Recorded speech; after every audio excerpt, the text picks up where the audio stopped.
I believe that everything happens for a reason. People change so that you can learn to let go. Things go wrong so that you can learn to appreciate them when they're right.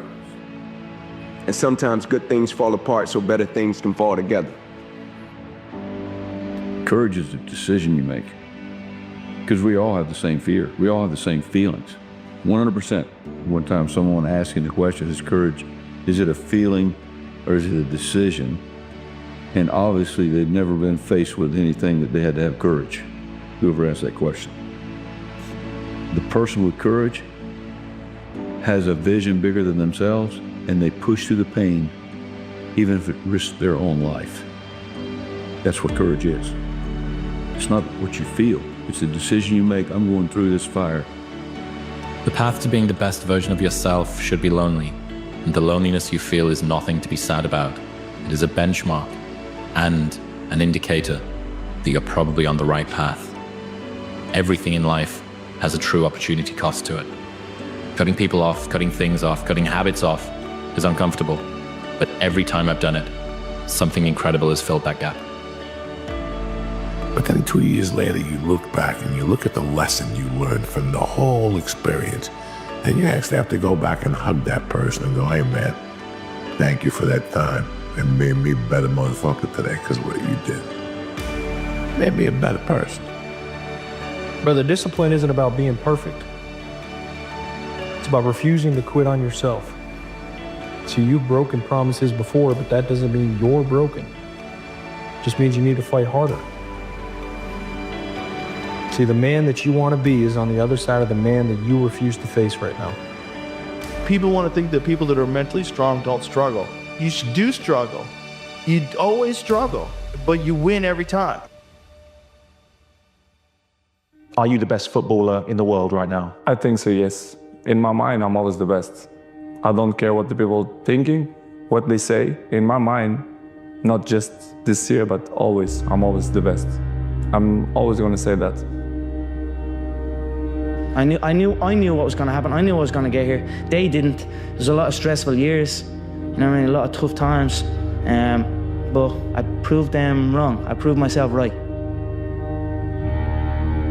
You need to bet on your strengths and don't give a fuck about what you suck at. If you want this, if you want bling bling, if you want to buy the jets, if you want to do work.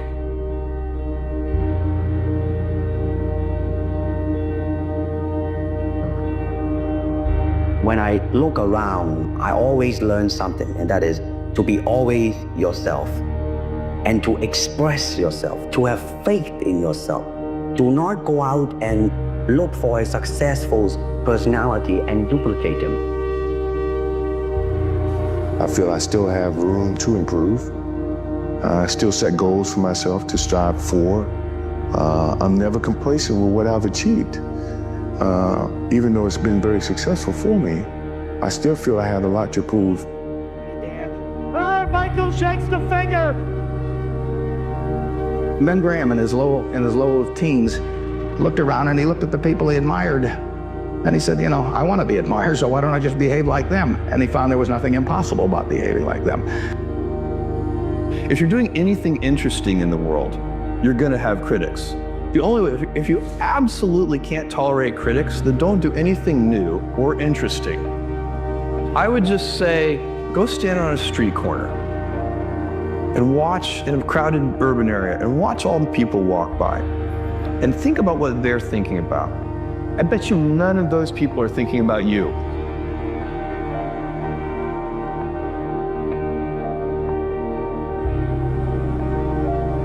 After years of repetitive work, you will often need to dig hard to find your passions, redefine your dreams, and revive hobbies that you let atrophy to near extinction.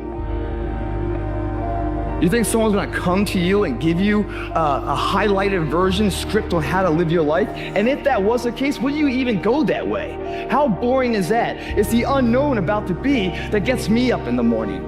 It's always a challenge. And as soon as a challenge is lost, guys, your will is dead. There's no reason to get up in the morning. There are a million reasons why not, but there's one great reason why. Because before it was luck, it was a belief. And every day with no one watching at 5 in the morning by myself, I trained it because I believed in it. Then I mastered it. No, I remastered it in hopes that one day my trained ability collided with an opportunity to show it off. That's what luck is. That's what success is. Start to finish, a blueprint that every single module inside of it you create, you own. Nothing subjective in there. It's all you. You don't just live in life. You change it, you shape it, you make your mark upon it. If you think that action is the end-all be-all, you end up doing action for the sake of doing action, right? So I feel like I should always be doing and doing and doing, but sometimes you're just supposed to be. And oftentimes just sort of being there and sitting there and being still is where really great insights come from. And this is also where happiness comes from. You know, it's hard to be happy and appreciate and feel gratitude when you're just moving all the time. It's all mental, and people don't get it. And everybody wants to say, okay, well, here go 10 steps to, okay, Lewis said do 8, E.T. said do 9, you know, this person says this is 12 steps, and everybody's trying to get the steps without the mentality. It's like, okay, maybe you don't need all 9, or maybe you don't need all 8, maybe you need 4, maybe you need 12, I don't know. But I think sometimes they see what we do and say, if I can duplicate that, it's like exactly how he's done in the book, exactly how, and it's like, yo, you have a story. You know, you have a unique experience. And so your 12 are shaped by not just your world, but how your world has shaped your thinking. The very first step is you have to become aware of your current state. Most people don't realize that their thoughts are in the toilet, but they're listening and to themselves say negative things about 70,000 times a day. There are things like, I'm not good enough, it's not going to work out, this stuff works for other people. Works for the people in the secret, but it doesn't work for me. They want to do things, but they think, you know, the economy's wrong, the president's wrong, the timing is wrong, I don't have enough education, I don't have enough experience. All of these kinds of negative thoughts keep people shut down. What does like an ideal day of your life look like? Like maybe not right now, but like what do you want a day in your life to look like? Some people it's like, my dream life is being on a beach in Bali. Well, what does that actually cost? Could you have that now? Do you have to have a life that you don't like so that at the end of it, potentially you're lucky enough to go there?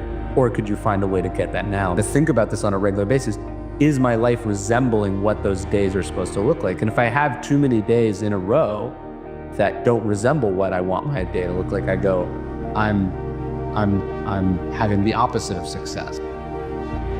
They don't go for their dreams. They react to life, they kind of crawl through life with no enthusiasm, no sort of energy, and no belief in themselves or the possibilities of something better.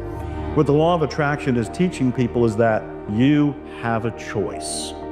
You can change your thinking. These thoughts that we're having them. We're not them. If we can detach enough to go, oh, here comes that I'm not good enough thought again, and let it go by, we are one step removed from it. It's not, if you really want something bad enough, it's not gonna be easy. And you can see where you wanna go, but there are so many things you're gonna have to go through to get there. But truly, if you focus and know where you wanna end up, you'll be there. It may not be at the exact time you want, which is now is kind of immediate for most people, but you'll eventually get there at your time when you're supposed to. We're constantly creating stories. Most of the time, these stories are not facts. They're facts within our own consciousness. We believe they're facts, but the truth of the matter is that they aren't. Most of it is a lowercase t and not a capital T.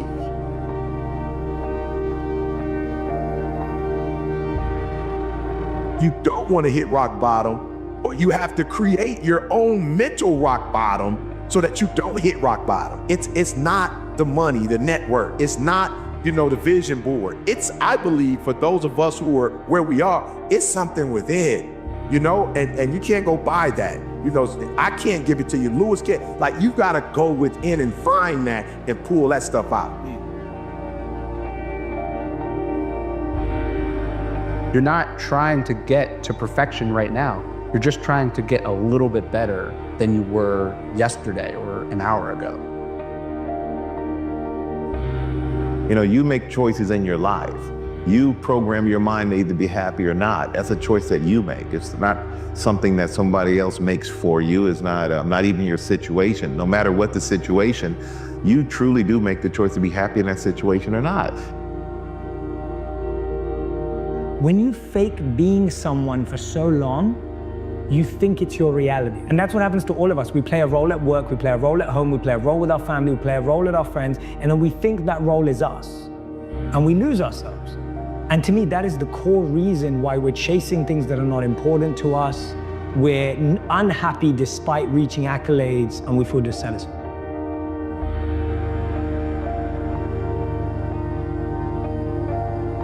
If I just keep giving, if I just keep focusing out, which is a beautiful thing, if the context of it is actually service and not, you know, wanting to be approved of. If I keep giving to everybody else, then I'll finally be good enough. If I do all of these things, if I go to school and I get good grades, and I get good grades so I can get into a good college, and I do the whole thing so I can finally be good enough. It's this contingency plan that I found has been what you would call the American nightmare. Something that happens when we allow ourselves to sit inside freedom, sit inside transparency, sit inside what I like to call carefrontation. That means I might push up against you a little bit. I might make you mildly to moderately to significantly uncomfortable in any form of mediocrity. But it's out of the spirit of love. You want to inspire people with your voice, from your child to your sibling, to your significant other, to your community, to the world, to this room. Be willing to love me enough to tell me your truth, then love me enough to tell me my truth, then love me enough to just tell me the truth. You know, I think we doubt ourselves more than anybody else ever doubts us. So, and I fight that too. I fight that every day. I think the routines that I have, my routines are very simple. I find out what the job is, and I bust my ass to get it done. If you lose, cry for a day. And if you celebrate, if you win, celebrate for a day. And what we do is when we lose, we cry for a month. And when we win, we just move on, which means that our negative experiences hold us back and weigh us down more than our positive experiences. So we're actually allowing, because we don't immerse ourselves in winning and growth, we only submerge ourselves in negative experience. And this is where things like affirmations, positive thinking, positive statements, instead of saying I'm not good enough, begin to say I am good enough. Begin to say this can work out for me. If this material has worked for other people, why can't it work for me too? You know, I'm human, they're human, and you can start to rebuild your software of the mind, if you want, if you will. And these are all elements. And then there's, you know, we can get into details like what you're going to tend to bring into your life, the things that you think about a lot. Most people think about the things they're afraid of, the things that they're worried about. I tell people, why don't you start thinking about the things you love, the things you're passionate about. If you're gonna go in a new direction, you'll be happier, you'll be healthier, you know, you're gonna have better momentum, better enthusiasm. We're attempting to remind people of is that the beauty is in the dance, it's in the hits. A lot of people want to avoid the hits. We want to avoid any pain and maximize all the pleasure and just avoid the pain. And for me, this is how I have become me. But the reality is, in the force of the unlearned, in the testing realm is what we call it, in the testing realm, this is where all of the magic happens. That you're never gonna land. There's never gonna be a time where you're like, yep, I'm done. Within 5 years of someone retiring, that they usually die. Because once you don't feel like you have a purpose, what else is there?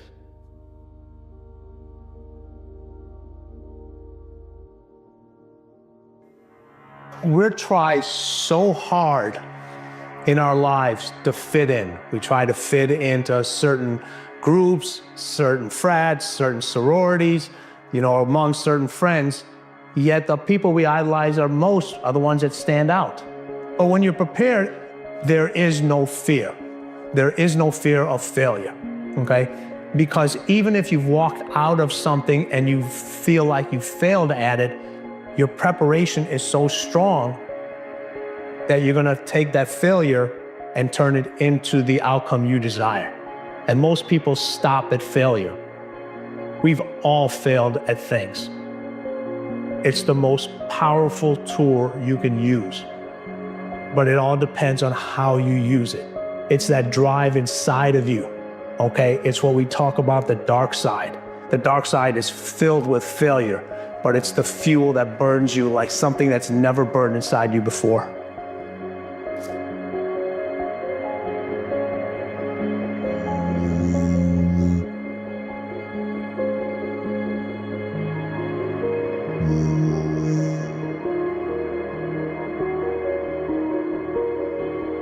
I gave everything that I had. I poured my heart, my blood, my sweat, my tears to this day, man.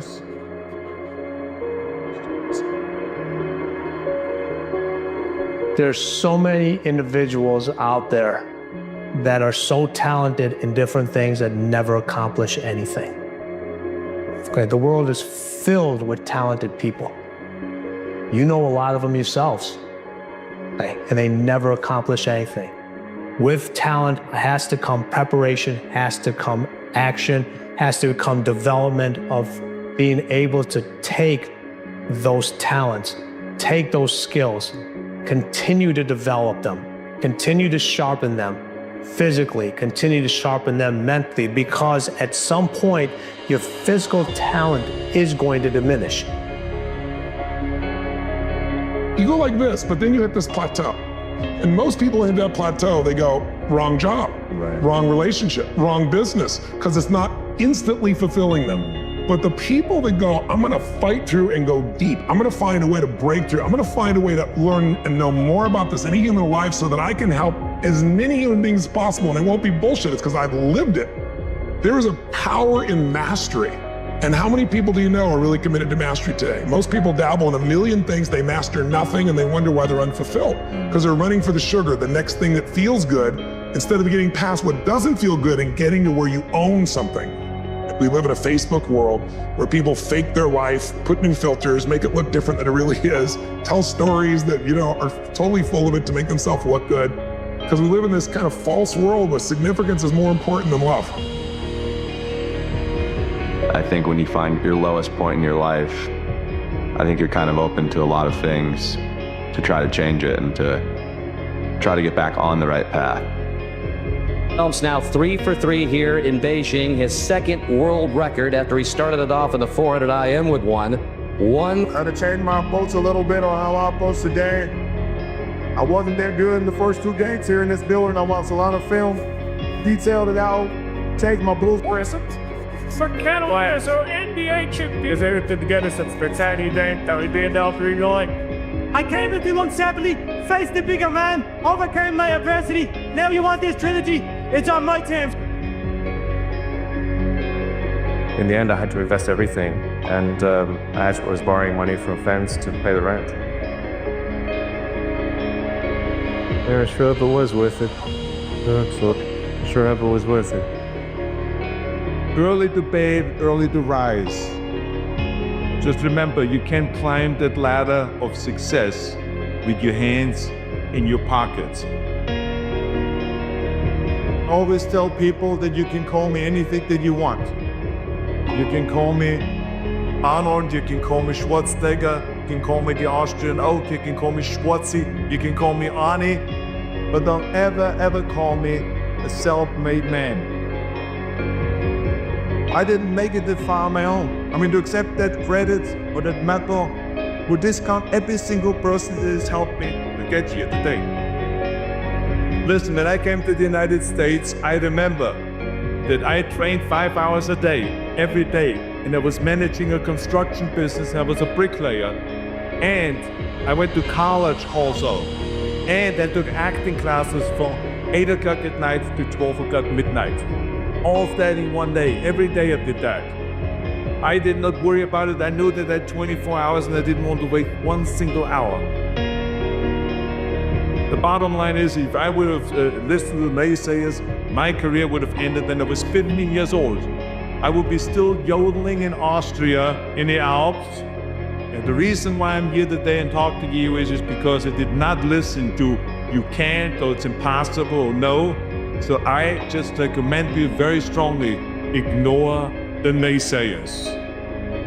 So shoot to the top, shoot for the sky. Work like hell. Trust yourself.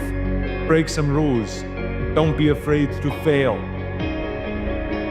That's what life is all about, is overcoming obstacles. It is impossible to be a maverick or a true original if you're too well behaved and not want to break the rules. You have to think outside the box. That's what I believe after all. What is the point of being on this earth if all you want to do is be liked by everyone and avoid trouble? That out of the 24 hours of the day, that I don't waste one single hour. Anything I've ever attempted, I was always willing to fail. I was poor because I didn't have anything, but I was rich because I had a dream. Anything and everything can be done if you can visualize it, if you believe in yourself.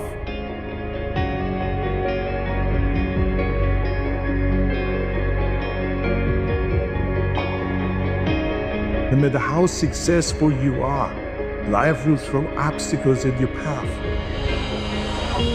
But if you have a very clear vision of exactly what you want to do and who do you want to be, you can go and find a way around all of these obstacles. If you think that you're gonna go and accomplish something really special and be the best in anything in the world, and you think you can do it without working, you make a big mistake. Where I got hurt, where I was in pain, in agony, and I had to do it over and over again. I did not care if I was bleeding on my knees because I know that pain is temporary. Always discover your vision, and the rest will follow. Maining your muscles and aching and just then go on and go on and go on, and that's divides them one from a champion and one from not being a gym. If you can go through this pain area, you make it to be a champion. If you can't go through, forget it. And that's what most people lack, isn't this? And the guts to go in and just say, I go through and I don't care what happens. If you only remember one thing today, it is you must have a very clear vision. You must develop that very clear vision. Ask yourself, who do you want to be? Not what, but who. You see, a disaster can change what you are. It can steal jobs and force you inside. But it is who you are that rises in the face of adversity. What stands in the way becomes the way. So whenever someone said to me, it can't be done, I heard, it can be done. When they said no, I heard yes. And when they said it's impossible, I heard it is possible. I looked forward to another 1,000 reps of sit-ups. I looked forward to another 500 pounds of leg press or squat. I looked forward to more and more curls until my arms fall off. Why? Because I knew that every rep that I did and every set that I did and more weights that I lifted, I get one step closer to turning that vision into reality. That's impossible. That can't be done. Or no. Don't listen. Just visualize your goal, know exactly where you want to go. Trust yourself. Get out there and work like hell. And break some of the rules and never, ever be afraid of failure. This is the blueprint for my life. This is exactly what I want to do. Because when you have a goal, when you have a vision, everything becomes easy.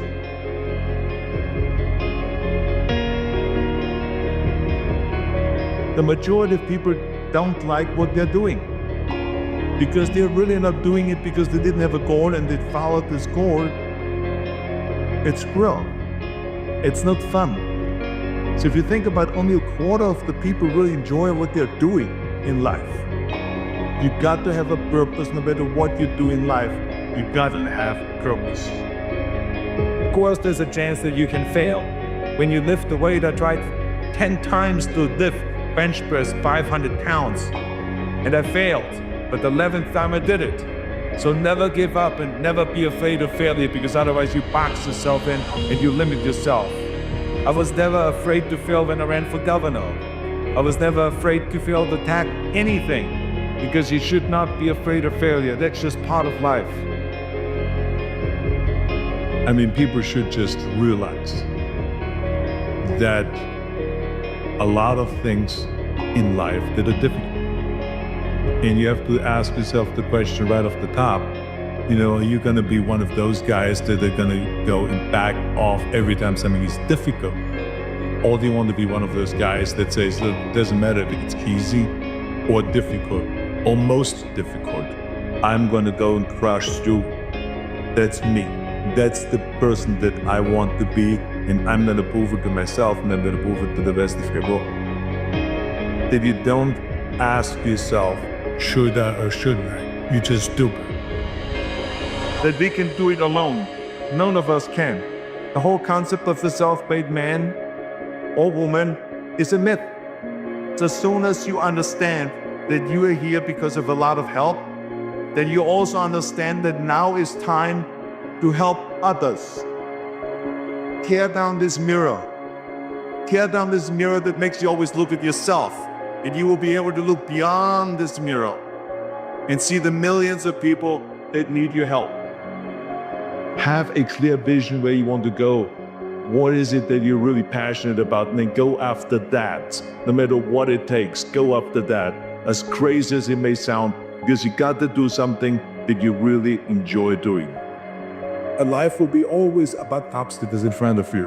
And it is the way to overcome those obstacles. There's nothing unusual. That's the way it is.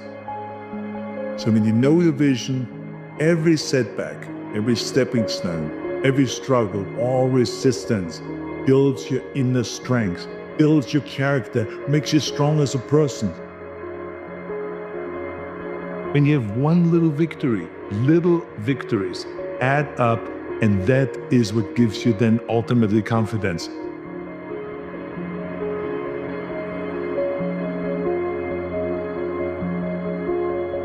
Embrace the climb that's your vision, and not just the selfie to take at the top, because the climb is what makes you grow and build who you want to be. It's the climb.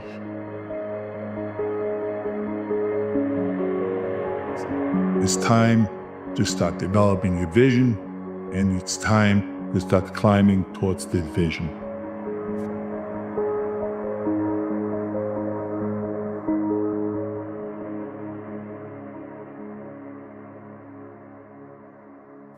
What's your why?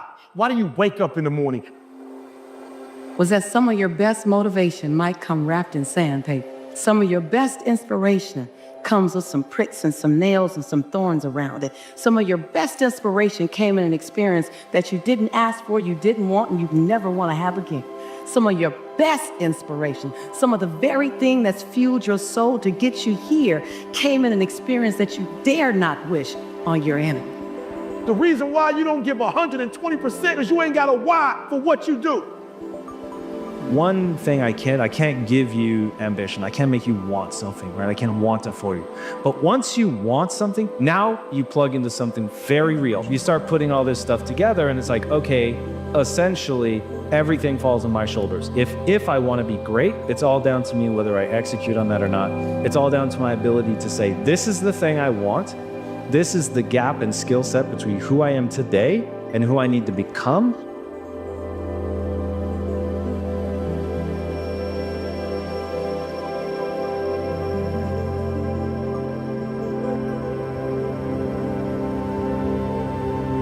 Rather than accept personal accountability for why things didn't work out, or maybe a relationship didn't work out, or a job or whatever, we often point the finger. And you'll see it, it's very common in today's society.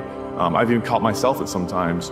When things didn't happen, maybe you want to mentally, point the finger at someone else, or this is why this didn't happen. And I have to catch myself and reassign blame, because the minute you're deflecting, the minute you're redirecting someone else's direction, all you've done is mask an insecurity in yourself, and you've taken a fear of the realization that the shortcomings lied with you and try to cover up. And like I told you, that fear is like a burning fire, a small fire. And the minute that you refuse to address it, all you're doing is you're putting wood on it, you're pouring gasoline. Thoughts become things is such a small part of the picture. It's actually a myth because it's your feelings and your emotions are what manifests. The universe is delivering your experience through how you feel. It's not the Tesla on the vision board, the idea of moving towards that. I mean, that's fantastic, but it's the feeling the Tesla will give you. That feeling that drops down into your heart space. And with that comes the emotional responsibility to guide your energy. That you can rise above fear, you can embrace love, and you can remember your power. And this is why it's so important that we don't push to the side however we're feeling and we lean into the wholeness of our experience. So when you blame somebody else or you make them responsible for how you're feeling, then you're actually disowning your power. You're handing over your energy to somebody else. Really have to set your mind to acquiring a certain set of skills with all the efficiency in the world, that you can acquire those skills, first of all, that anything is possible as long as you set your mind to it. And that the most, and this is probably the most important lesson that I learned, that what is working against you is your own mind. A good person will not take more from the table of life than they think they're worth or they think they deserve. And so you have this governor on your identity. So what happens is it's like a thermostat. Our lives get going, start doing really well. If we're a 75 degreer and our life gets to 85 and 90 degrees, unconsciously we go, we don't know we're doing it. We start to cool life back down to get it back to where we're comfortable.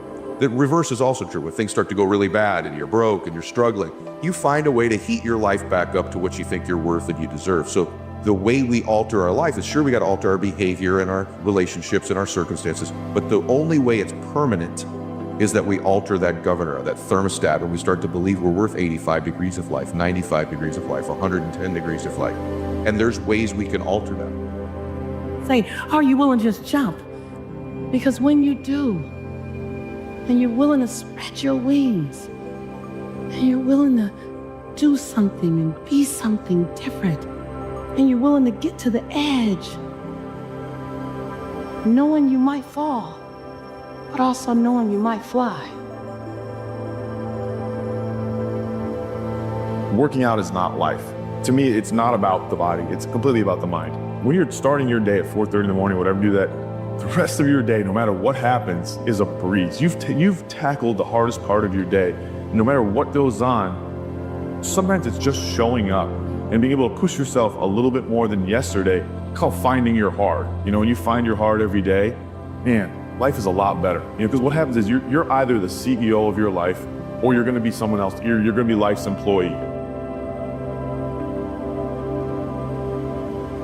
And you access presence by bringing awareness to the present moment. It's that power of now.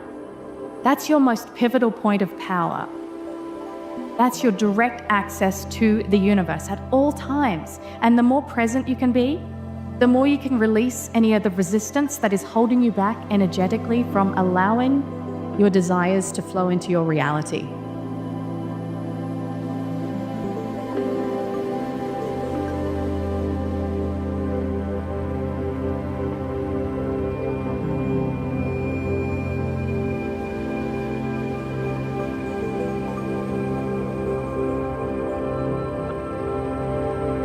Is that you put yourself in circumstances that are demanding of you past what you think your capacity is, and when you succeed at them, you build a new water line. You do. You throw yourself out there past where you're comfortable, and you do an 85 degrees behavior, and you knock it out of the park. You go, your brain starts to believe you repetitiously. When you start doing that, you build a new line. Now you're 85 degrees. That's number one. Second way, though, is association. If you're around people, and whatever that endeavor is, if it's a sport you're in, or if it's a business, or your faith, or your peace, if you begin to associate with people who live in that space at a higher temperature than you, through association, you get heated up. Take the setbacks and turn them into valuable information. When you think within the growth mindset framework of developing your abilities over time in the framework of who you are, all of us had unique things to contribute if we stick to what we're doing. Every day, if you wake up, you don't take control of your day and you don't dominate the day as best you can start to finish, life is gonna own you. You know, if you're waking up with a negative attitude, you have to be able to step back and self-assess, why am I in a bad mood? And you have to work from that minute forward to build that tool in your belt, if you will, to be able to assess it, address it, apply it, if you will, and then move forward. If you can do that, I'll tell you, life gets exponentially easier and easier and easier every day. And before you know it, you're working with greater efficiency, more confidence, more determination, and you've set yourself on a path to truly self-generate success. But more importantly, you're happy. Groundwork of beginning to build self-confidence is to begin to keep the promises you make to you. And that's why it's important to begin to even make small promises. If you're gonna get up at a certain time in the morning, not only do it, but then give yourself credit. Say, I did what I said I was gonna do. If you're constantly being influenced and moved by what other people think about you, it means there's a deficiency in what you think about you. The number one addiction in the world today was the addiction to other people's approval. And that's because we don't approve of ourselves. You don't have to allow yourself to be a victim, even if you've been victimized, right? Like, you can transcend that and you can look back and go, what could I have done differently? Oh my gosh, I could have done all these things. Awesome, I'm now in control again, right? Because being victimized is inevitable, but being a victim, that's a choice, right? It's like pain is inevitable, suffering is a choice. Remember that you have this incredible power of presence within you. Then you empower yourself to create anything it is in your life that you desire.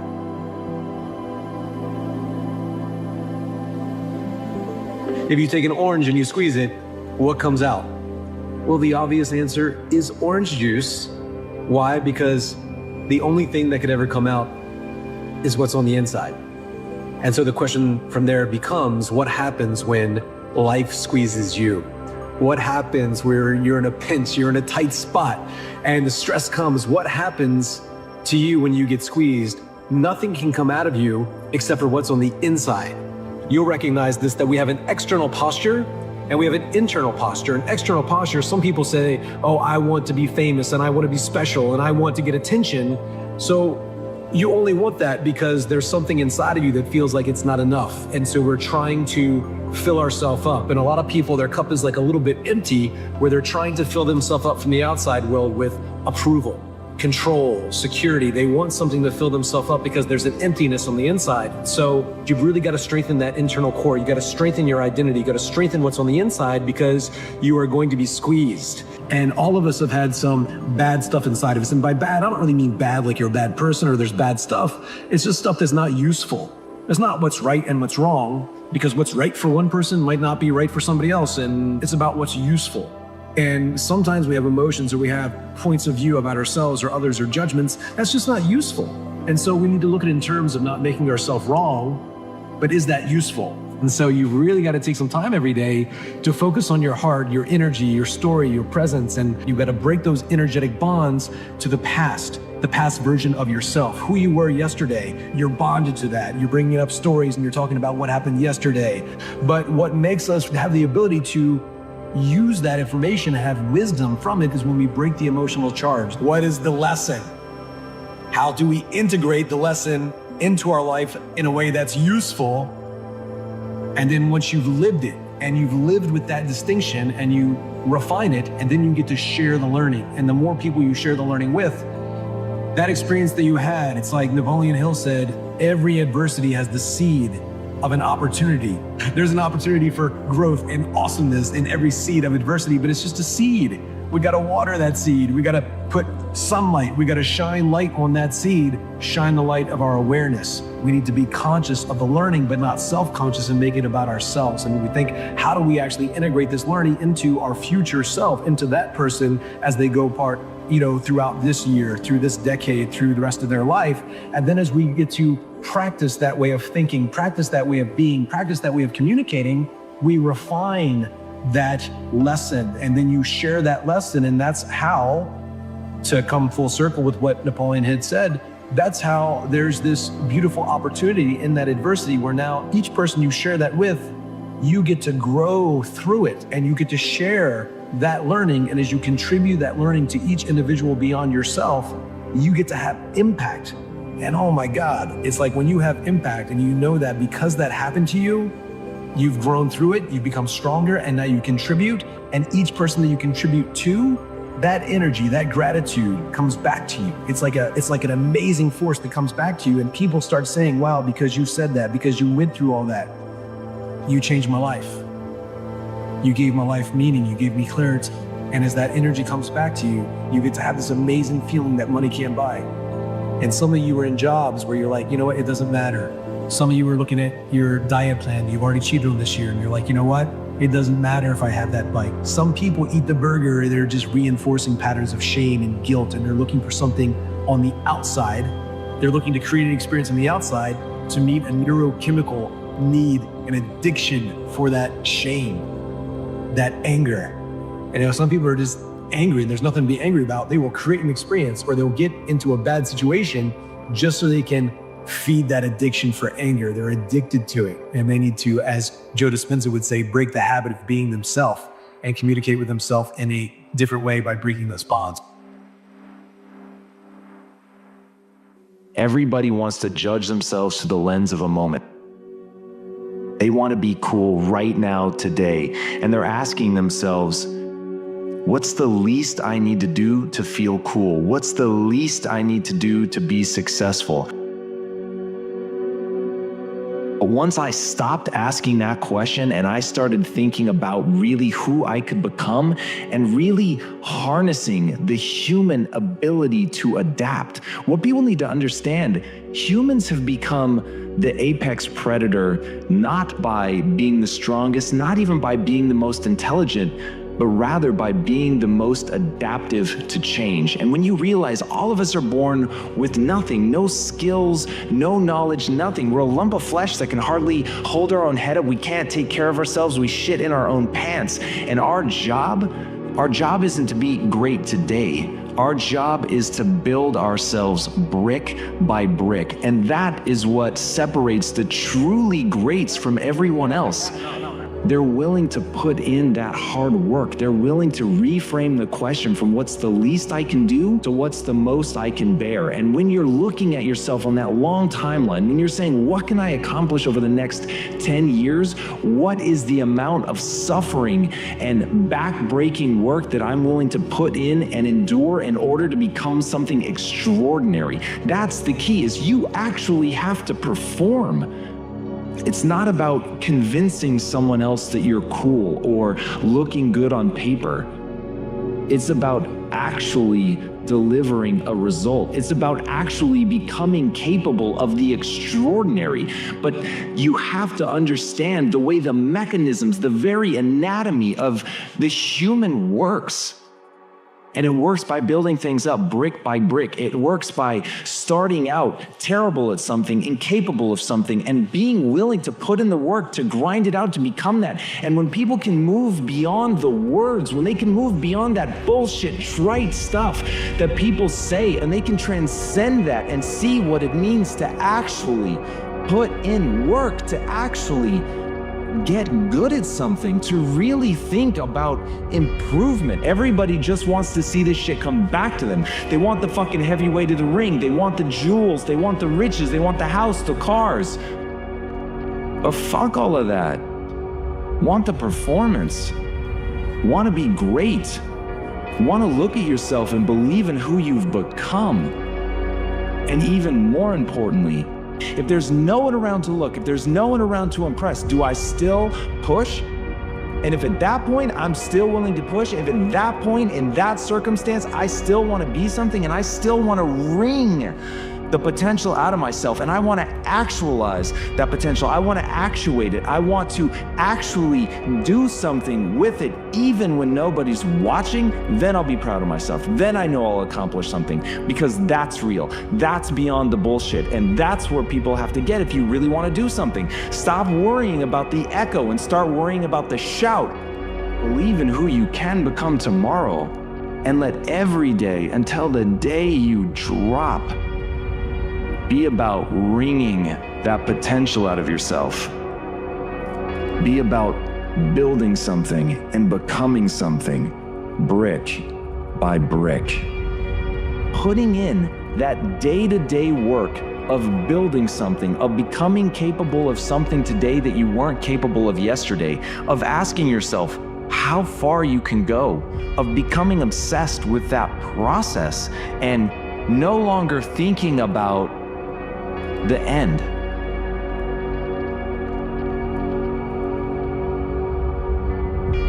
And when you understand the difference between no longer focusing on being a champion and instead of delivering a championship performance, everything will change.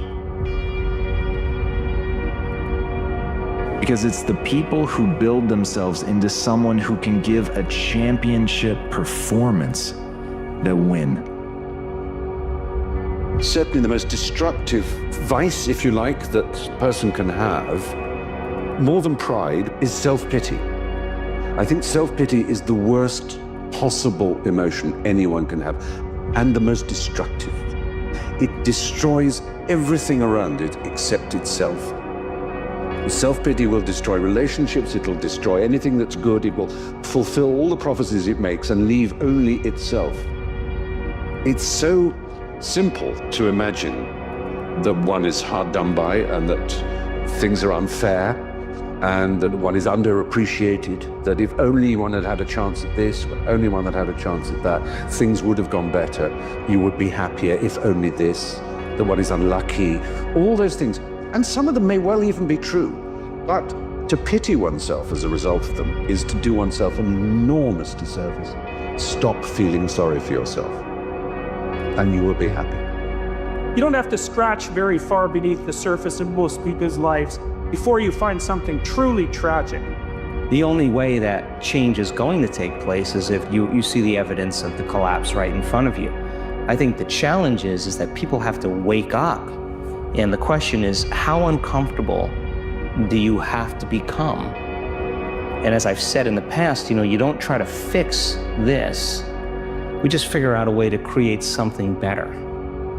You don't have till you're necessarily 65, 75, 85, and none of us know when that moment's going to come. And I believe we don't necessarily have time. All we have to make an impact is this moment right now. Tomorrow is not some guarantee that we have. It's not a right that we have. It's a privilege.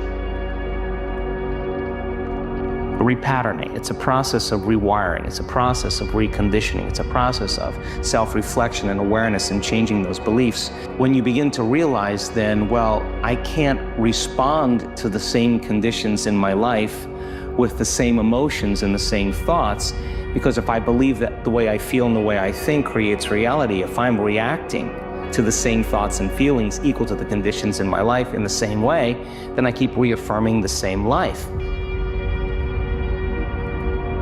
The attachment and the identification of this conditioned sense of self that we have learned to be based on our past, based on our experiences, based on our childhood. We identify with these thought forms and we identify with these belief systems, and then we hold tightly onto this sense of identification as a sense of me is who you are, who you really are. Sometimes when you find your purpose, the real challenges just begin.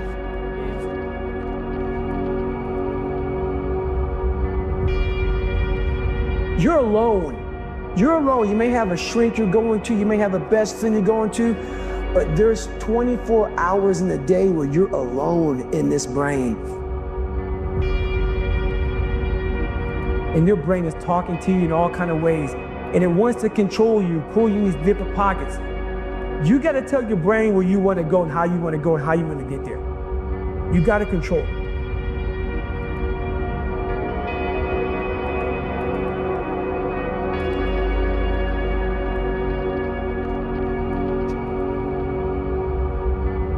Life begins to throw these challenges and tests. Life's way of rewarding you is life believing in you. It knows, okay, you're on this path, so you must be ready.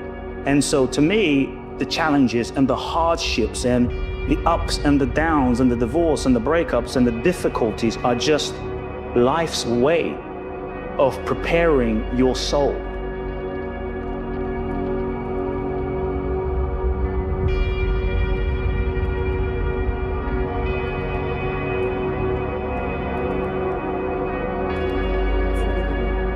going to adapt and overcome now.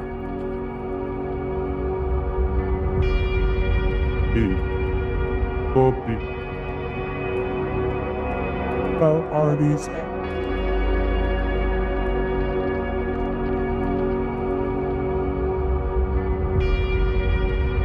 The power to do whatever it is you say you're going to do, to live with personal integrity, that is a superpower.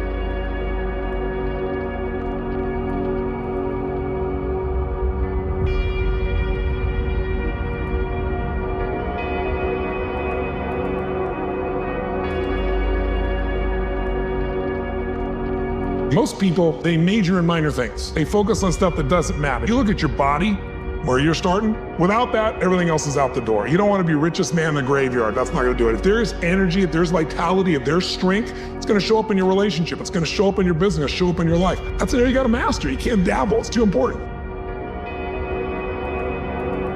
Emotions are everything. I mean, you got a ton of money, you got everybody loves you, and your primary emotions are pissed off and frustrated, then your life's pissed off and frustrated. It doesn't matter if you got $1 billion or 1 million people loving you, your life is not great.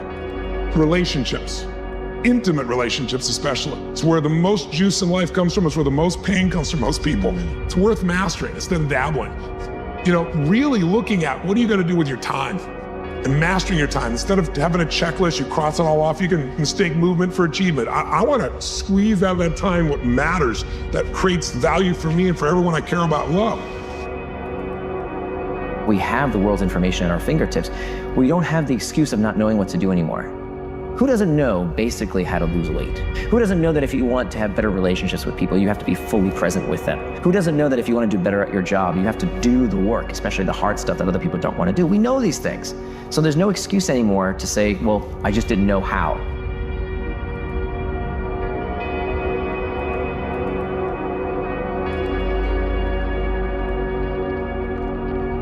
Most people focus on being significant. We live in a Facebook world where people fake their life, put new filters, make it look different than it really is, tell stories that, you know, are totally full of it to make themselves look good.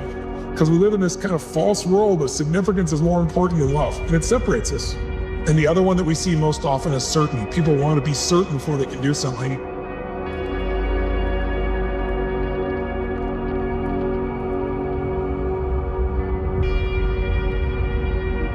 We're lacking the ability to avoid distraction. Getting ahead in life is not just about doing the right things. It's about avoiding not doing the wrong things.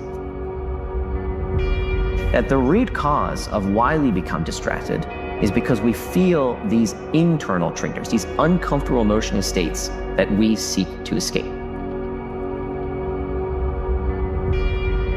Well, in the psychological realm, everyone's going to measure themselves differently because everyone values things differently. Some people value success or significance. Some people value love more. Some value just basic levels of certainty. We all have a need for certainty, that we can avoid pain and we can have some pleasure, some comfort. We all need uncertainty. We need variety, or we feel dead inside. If you're totally certain, you're bored. If you have total variety, you like freak out. And it's not a balance. It's learning which of these you need more as a person. Everyone's developed a different set of values in that area. The need for significance, to feel unique, special, important. The need to feel loved, the need to grow, and the need to contribute. I must get my head screwed on and just get back in the game. Fight for redemption, retribution, respect. The things that made me the man I am, and that's what I will do. You cannot fully commit to something if you are not passionate about it. So you must look at your surroundings, at the things you were involved in, and ask yourself, are you truly passionate about these things? Are you truly want to put every ounce of your being into these things? And I am blessed, truly blessed by something. I am not sure what it is, but I am blessed that I was able to find my passions. You have a clear picture in your head of something that is going to happen, a clear belief in that it will happen no matter what. Nothing can stop it. You know, it is destined to happen, and that's what happens. Where I come from, we're not supposed to climb to these heights. We're told that. It's instilled in us. And I wanted to break that mold and pave the way, open up paths. But before us, there was no other Irishman. So it was still just a dream for us. I can do something that hasn't been done before. I can show the Irish people true martial arts, something they have never seen before. Like I said, retribution, redemption, respect. I will come and I will regain all of those. I've done it before when I was doubted, so I'm eager to do it again. You stare at your past and you'll end up staying there. It's okay to look back and admire it, but you carry on. People can get comfortable with a win. They've won one. They're winners now. That's not me, you know. You sleep on a win and you'll wake up with a loss. If you ever get to a stage where you're looking at something and saying, my way is better. That's the wrong way of thinking. You want to learn absolutely everything. You want to absorb everything. You want to be perfect, you know. You're looking for perfection. You know, there's something burning in me. I feel like my gut has been emptied again. Just die. And make no mistake, I'm setting up to be the greatest of all time. I will go down as the greatest of all time. Here's the UNC, we see. Yeah! Dream did in reality.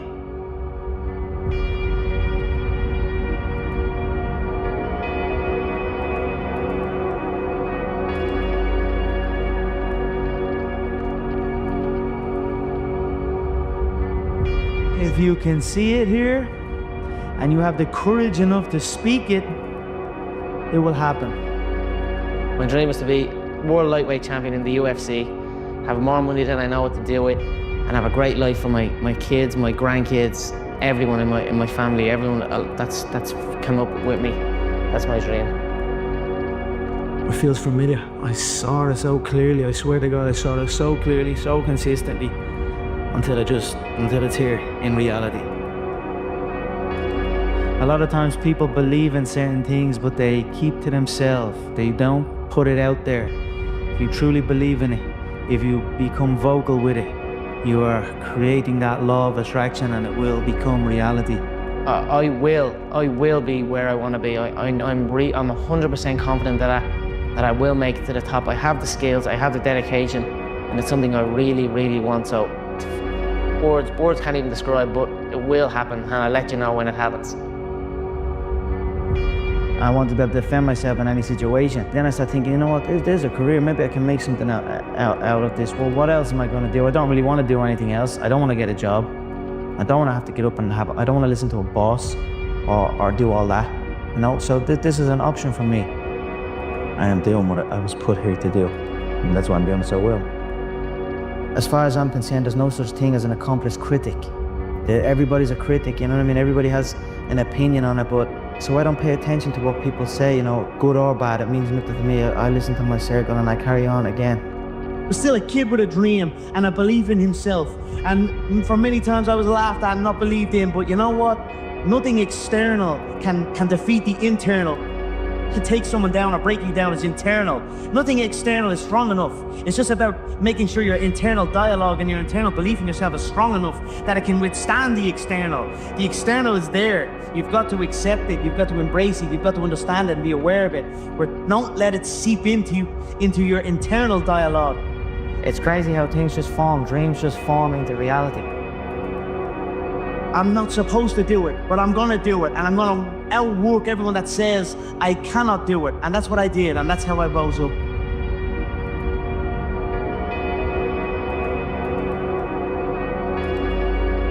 I'm in the business of securing my own future, my family's future, and that's it. Learning martial arts and training is for life. From nothing to something to everything. Anybody who believes anything other than this is all my responsibility, that I can change and get a different result. If you believe anything other than that, you're never going to reach your full potential. What are your goals? The only thing that you should believe or do is that which moves you towards your goals. So if lamenting and feeling broken inside because I was victimized by somebody is going to move me forward, then I will do it. But my gut is that'll take me to a dark place. It won't put me in a position to think and act and try to be strategic and make more useful decisions in the future. Rather than the problem is overwhelming, this problem is solvable. If people always start with that, this problem is solvable. Now we may disagree about how to solve the problem, but we're at least in the right frame of mind. There's not the hopelessness. There's not the this is forever, we're stuck. It's what can I do? How do I improve? How do I get myself out of this? People have been given sort of a general sense of how to think culturally that I don't think moves people towards their individual goals. And I just know that fulfillment requires you to do something hard, to build yourself, to become stronger, to become more resilient, to have meaning and purpose. We are hardwired to experience joy when we have meaning and purpose, and that we had to work hard for a set of skills that allow us to serve other people. It is innate. You'll never be able to get somebody to not feel good about that. So if we know that's an innate path, get people on that path, right? Know what your goal is, and then do and believe things and move people towards that goal. Where the other thing, to be cynical, to be pissed about what somebody else had, it's a dark place, man. Transform yourself into something that is truly undeniable, to become so good that they can't ignore you. The reason that we have taken over the globe in a way that no other species has is because we are the ultimate adaptation machine. Darwin is often misquoted as saying it's the strongest of the species that survive. He did not say that. What he said was it's neither the strongest of the species that survive nor the most intelligent, but rather the most adaptive to change. It is the animal that can change the fastest to a changing environment that becomes the most dominant species the world has ever seen. It is our very nature to change. That is what we are wired to do. If you look at human DNA, we have roughly 20,000 genes that encode traits. And for a long time, scientists disregarded all of the other, what they call junk DNA, that didn't encode for traits. But what we now know that junk DNA is epigenetic signaling.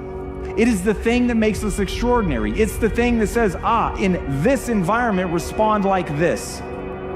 So you can go to the gym and bust your ass and train your body and change your physique. And we've all seen it happen with bodybuilders. We all get that they came out of the womb weak just like everybody else, and they put themselves under an ungodly amount of stress and strain, and they pushed themselves every day, and they had this just unimaginable amount of discipline. And from that, they are able to transform themselves into somebody completely unrecognizable.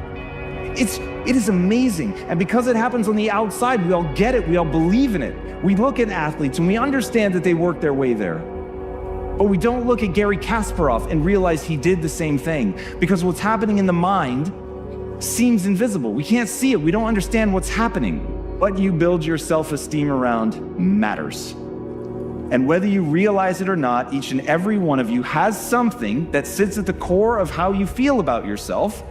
And from that, your identity, your sense of self-worth, your self-esteem, it is all built around that thing, because you cannot make change until you acknowledge where you're actually at. If you understand where you're weak, then you know where to spend your time building skills. To me, the gap between where you are now and where you want to go is a gap of skill set. As Nassim Taleb says, things that are robust, that are strong, that are tough, that can take just a lot of abuse before they break, they are still ultimately defined by their breaking point. Something that is anti-fragile, on the other hand, is something that the more you attack it, the more it is pounded on, the stronger it gets.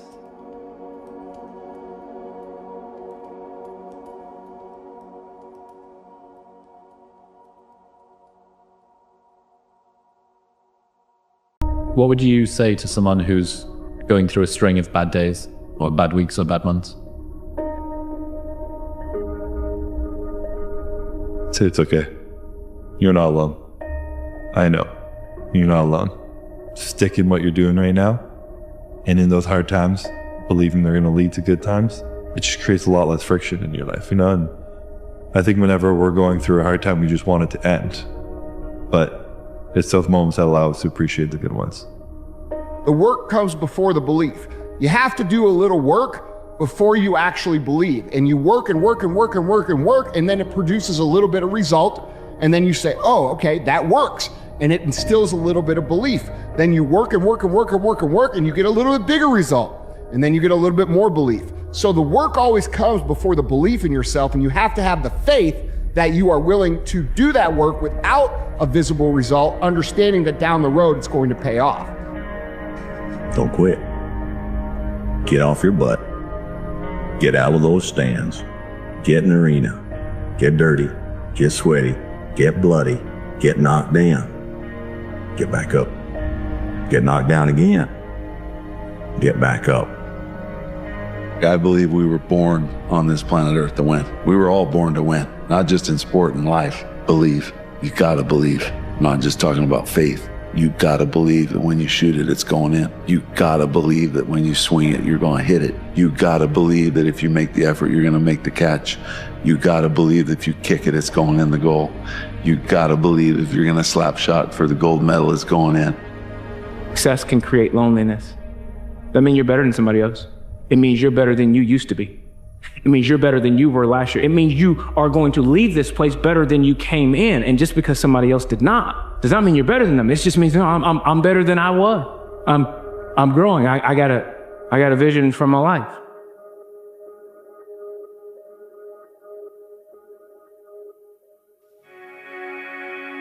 People struggle to do things alone. And the path of the exceptional person is one of an exception, which means that you are not with other people. There's people that are willing to go very far, and then there's people that are willing to go far further than that. You have to believe in yourself and have to know that it's only one you. But before you can ever reach anything, you have to believe it. The only thing that changes your fucking DNA is discipline. Discipline is the only thing that changes your DNA, man. I don't tell people that they're okay the way they are.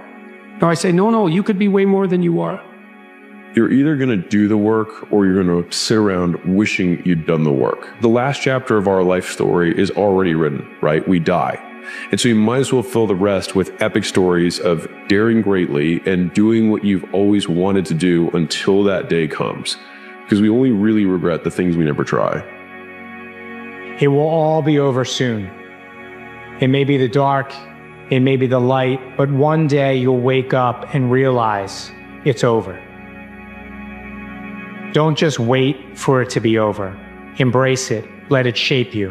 When the sun fades or the storm ends, be grateful. For the pain, for the blessing, for the growth. Keep going. The greats do things when they don't always want to. I think that's what separates good from great.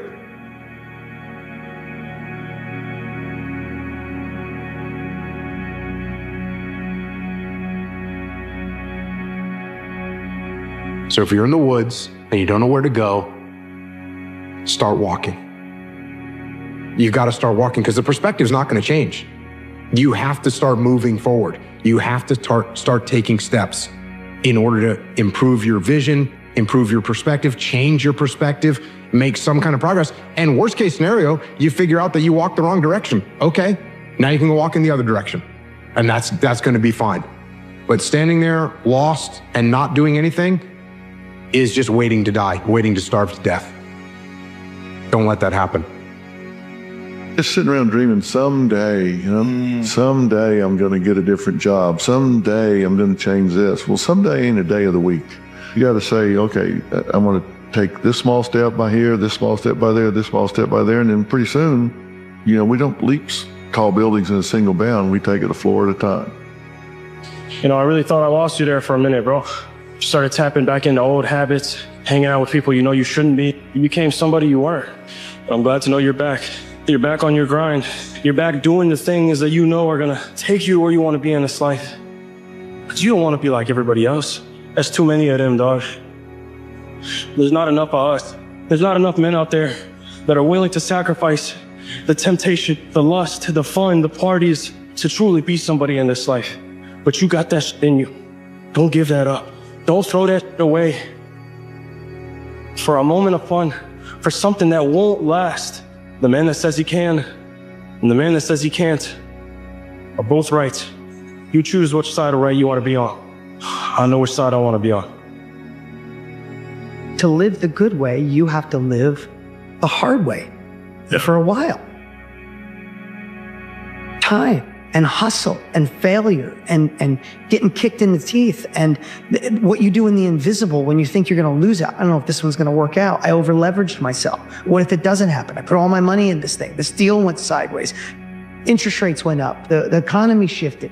Like, you need all of that to season a man or a woman that can actually handle that level of success. You have to pay your success tax. It's as simple as that. There's no fast path. The fact of the matter is, if you're just kind of dabbling and you want the success, let me just say it right to the point. It will never find you, ever. Success will not come looking for you. You got to keep persisting until you succeed. Every single one of you out there have the superpowers necessary for greatness. But until you're backed into a corner like an injured, hungry, thirsty dog, you don't really realize how much you have in you. That is something that no test can measure. There's only a certain window of opportunity for success. This is your opportunity of a lifetime. Take the 5%. Go the 5% distance. You're scary as all head. It will drive you to the ground. You'll fail a few times. You'll fall on your face. Get up, keep getting up, keep getting up. If you don't, you have to be happy for the rest of your life. If you don't take the last 5%, you have to be happy the rest of your life knowing or went to somebody else's door and knocked on their door, and you could have been that guy. It's up to you. We all live in this world where our brains are keeping us in this box. Outside that box, on the other edge of suffering, is a world that's endless of opportunity. But we are afraid to go outside that box because in that box is comfortable. Outside that box, man, God gives you a shovel. And says, man, start digging. That's not fun. But when you dig your own path to all kind of stuff that's unknown.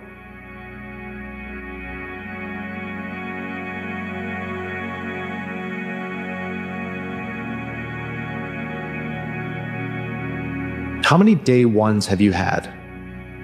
How many before pictures have you taken? How many times have you been so convinced that now things are going to change? The fact is, there is no difference between the day ones and the days where you didn't even really care about changing. Because while your intention may have been different, your actions were exactly the same. Your intention means nothing. Wanting to change means nothing. Taking a before picture does not move you closer to the after picture. I've got 100 before pictures on my camera roll too, but it wasn't until I put the camera down and stopped taking those pictures and focused on doing the work that I actually got closer to the after. Only by doing the work can you go from before to after. Only by doing the work can you go from day one to day two. You can have all the intention in the world. You can want it badder than anyone else in the world, but what do your actions say? Look at how you spend your time and you will see exactly why you have the result you have. We are in control of our momentum. If you are in a terrible place right now, if your life sucks right now, and you're waiting around for things to get better, that's not what you should be doing. That's not how it works. You need to take action. You need to control what you could control. You need to execute on those in a positive manner and then continue to do that even when things get good. And that's the key to avoiding these ups and downs. You have to continue to get better. You have to continue to come with urgency. You have to continue to control what it is that you can't control. Turn your emotions into effort, not excuses. Your emotions transform into one of two things: effort or excuses. Choose effort always. No matter how your emotions are at the moment, choose to do while you feel them. Use your work to work through them. You must exert more effort than you emote or excuse. I said to myself one point, okay, I'm going to do it or die. That's it. I'll starve to death if necessary, but I'm going to do it. I'm going to stick with this job. Don't give up.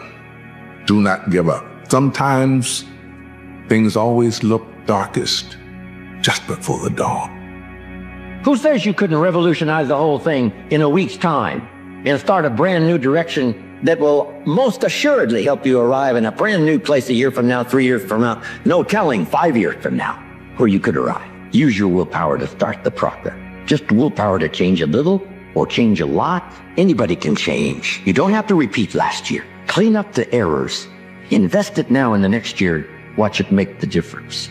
It can be done. Yeah. People have done it. Like you gotta, but you have to be willing to just really throw yourself into something and know that, especially in the beginning, there's no time to f off here. If you really want to do something that's really hard to do, like you got to be all in. Yeah. Because there's too many people that are all in, and you're competing with them. Yeah. You're not competing with these like half steppers, these people that are kind of dipping in and dipping out. Yeah. They're there as an example for you to not live your life. No one is going to beat you at being you. Find what feels like play to you, but looks like work to others.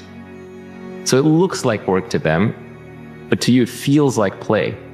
It's not work. So you're going to outcompete them because you're doing it effortlessly. You're doing it for fun. They're doing it for work. They're doing it for some byproduct. To you, it's art, it's beauty, it's joy, it's flow. It's fulfilling.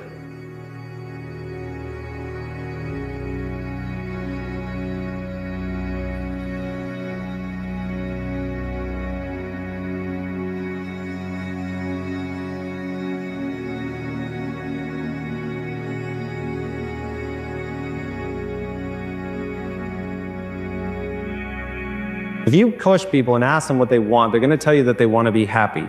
But nobody really talks that next step, which is what is the fundamental building block to happiness? Like, what is that keystone piece? The one without which everything falls apart. And I really believe, and I believe this through experience myself and seeing other people, that that keystone brick to happiness is progress. In our evolutionary psychology, we have this fear: I'll die if you don't like me. And we try to get over it by buying stuff or trying to impress people. And what you should do is impress upon your mind, look, I know you think I'm going to die from rejection. I'm not. Actually, it's going to make me stronger. And if you can dialogue with yourself and go, I feel a bit sad, it's not going to kill me, then it does make you stronger. Take a bit of a look at yourself and think about what's not so good that you could improve, that you should improve by your own standards, and that you would improve. There's things you could do to improve, and you know what they are. And there's small steps that you could take, that you might take, that would put you in that direction. And then the question is, are you big enough to take those small steps? You know, an answer to that is, yeah, you are. Most people have things they avoid, you know, and they're afraid of. So I would say to some degree, it's the lot of everyone. Your life is a physical manifestation of the conversation going on in your head. Your life is a physical manifestation of the conversation going on in your head. So if you said nothing but thought everything, your life is going to show up to make your thoughts true. So you have one job. You have one job in your life for you, to make what you think about life true, so that you're not wrong. You don't want to walk around wrong, wrong, wrong, wrong, wrong. You want to be right about the life you see. So you're going to work hard to produce the life that you talk about in your mind. Our standards are a reflection of the actions that we take or fail to take. And a lot of times the actions that we take that, move our life forward are a result of us feeling good enough to do that. We're not always going to feel great, but honestly, like, in order to get yourself up, get yourself moving, like, you're not just going to get up and feel good in there. You have to take action. It's a process through your physical fitness, through your mental fitness, through your contribution. If you want to be successful, and it really doesn't matter how you define success, it really doesn't matter what the specific manifestations of success are for you. If you want to be successful, it all starts with a growth mindset. Right now, in this moment, if you do one thing, it will change every aspect of the rest of your life. And that is to adopt a growth mindset. Doesn't matter how talented you are, if you don't have self-belief, you're not going to get anywhere.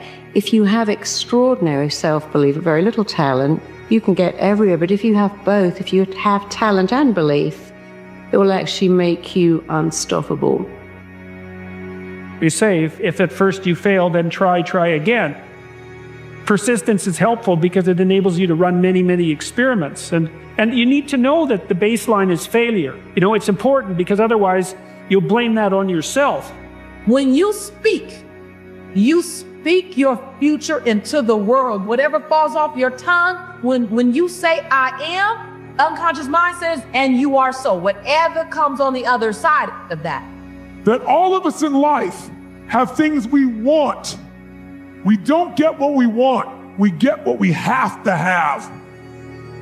Remember I said earlier, we all get what we tolerate in ourselves and other people. But when you're no longer willing to tolerate something, that's when your life changes.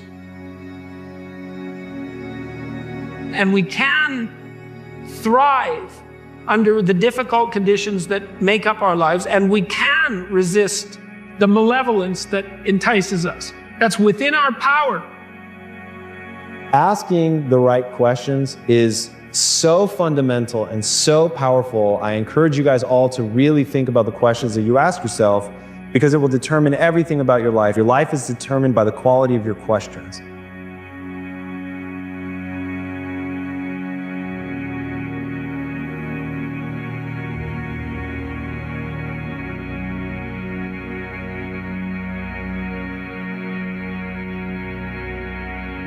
Everyone's good at something. You know, you're not meant to be good at everything. It's no good being a jack of all trades and a master of none. So be really good at what you're good at, and don't worry about what you're not good at, because we're not all supposed to be good at the same thing. And then you challenge yourself. It's like, well, could I do this? That would be better. And you find out, and then you think, well, is there something slightly larger and more challenging that I could do that would be better? And you try it and you find out. And as you try it and you find out, generally you get better at it and you can take on larger and larger challenges.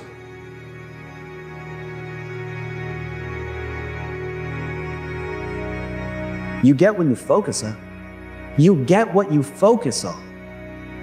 If you focus on fear, dread, incompetence, possible danger, possible failure, then that's where your mind is. Your mind is totally consumed by those thoughts.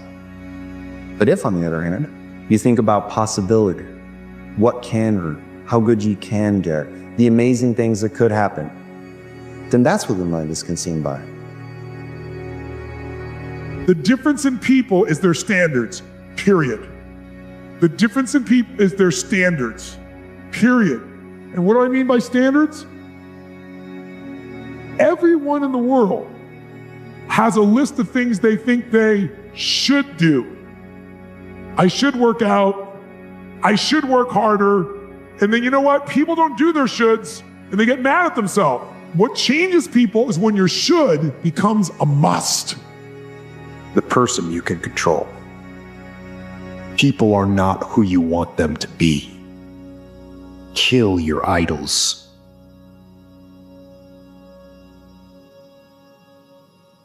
What would happen if I turned my whole life around? What would happen if all of a sudden I went and learned some things that could change it all? Most people's lives, they fail primarily because they don't open up the possibilities, so they never take the actions that could change their life. And because I asked, how can I turn my life around?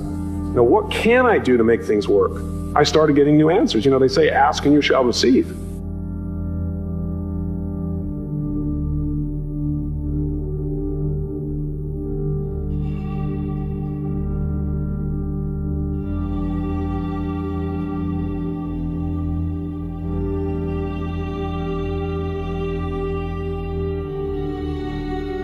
Most important thing in business is honesty, integrity, hard work, family, never forgetting where we came from. So you are what you are in this way.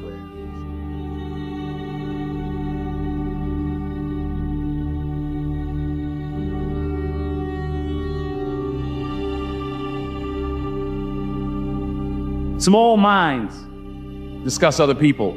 Good minds discuss events. Great minds discuss ideas. There is no passion to be found playing small and settling for a life that's less than the one you're capable of living. 40 years ago, March 27th, 1975, it was 40 years ago, I was flunking out of college. I had a 1.7 grade point average. I was sitting in my mother's beauty parlor, and I'm looking in the mirror, and I see behind me this woman under the dryer. She said, somebody give me a pen, give me a pencil, I have a prophecy. March 27, 1975, she said, boy, you are gonna travel the world and speak to millions of people. But that's not the most important thing, the success that I had. The most important thing is that what she taught me and what she told me that day has stayed with me since. I've been protected, I've been directed, I've been corrected. I've kept God in my life and it's kept me humble. I didn't always stick with him, but he always stuck with me. You have these dreams. Dreams without goals remain dreams. Dreams without goals, yearly goals, life goals, daily goals, monthly goals, hourly goals, minute by minute goals. Dreams without goals are just dreams, and they ultimately fuel disappointment. But I never understood that concept, having something to fall back on. If I'm going to fall, I don't want to fall back on anything. I want to fall forward. I figure at least this way I'll see what I'm going to hit. Goals on the road to achievement cannot be achieved without discipline and consistency. You will fail at some point in your life. Accept it. You will lose. You will embarrass yourself. You will suck at something. Every day you have to plan. Plan to fail. We fail to plan. Hard work works. And in this text, tweet, twerk world that you've grown up in, remember, just because you're doing a lot more doesn't mean you're getting a lot more done. Don't confuse movement with progress. So never give up. Without commitment, you'll never start. But more importantly, without consistency, you'll never finish. I ain't got to like you. Mr. Rand don't give me my come payday cause he like me. He give it to me cause he owe me.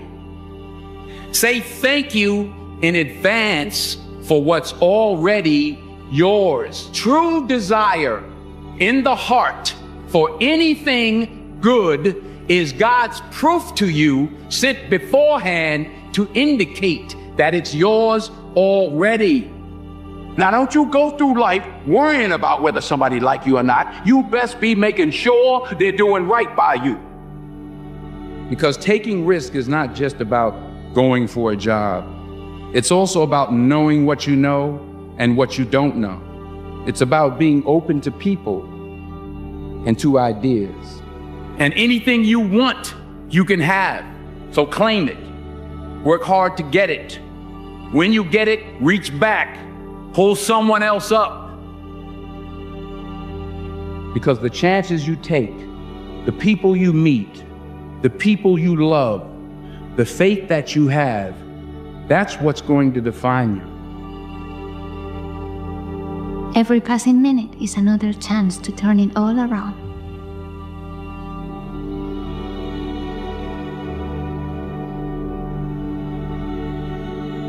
We gave meanings to the experiences of our life, or other people gave meanings to the experiences that we were having.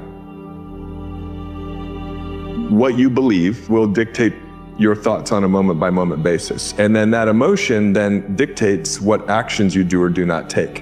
And they're always aligned, right? Your beliefs dictate your thoughts, dictate your emotions, dictate your actions, which produce your results. And your results, when you look at them, then just reinforce the original belief.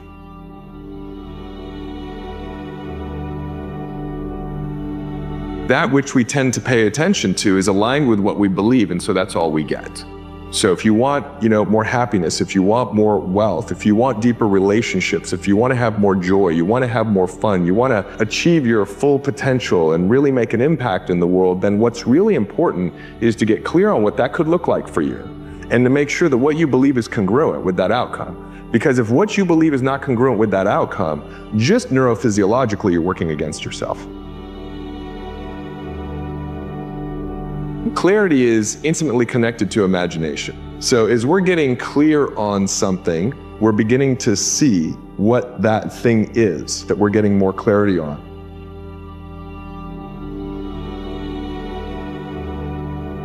If you're willing to invest time in getting clear around something or imagining, you build neural networks that represent the memory of an experience that has not happened yet.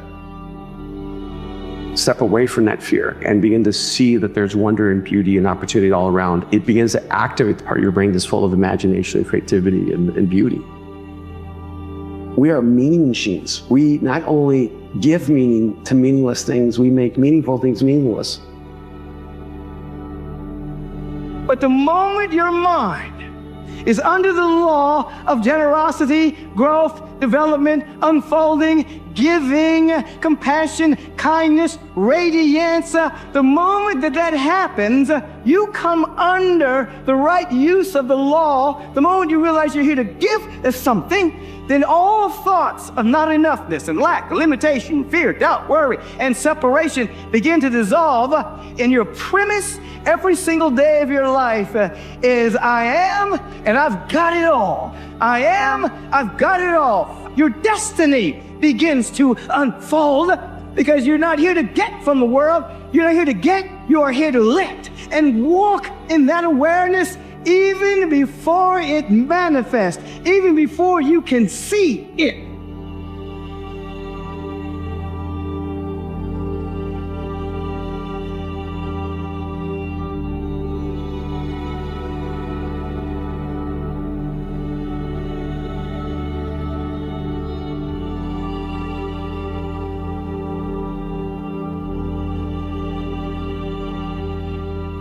But you got to find a story that's going to empower you to act. Complexity is the enemy of execution. The more complex you make it, the less likely you're going to execute.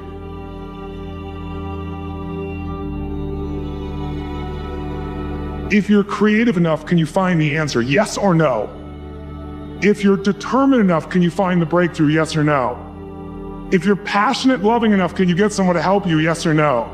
If there's no way that you're committed, can you find the money even if you don't have it? Yes or no? So I said creativity, decisiveness, passion, honesty, sincerity, love, these are the ultimate human resources. And when you engage these resources, you can get any other resource on earth.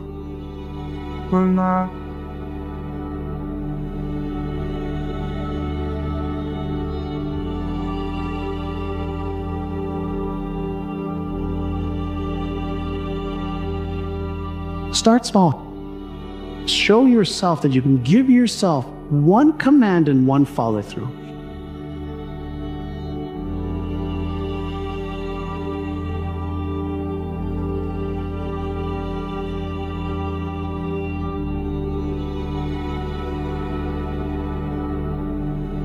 Hey man, lately I've been in a funk.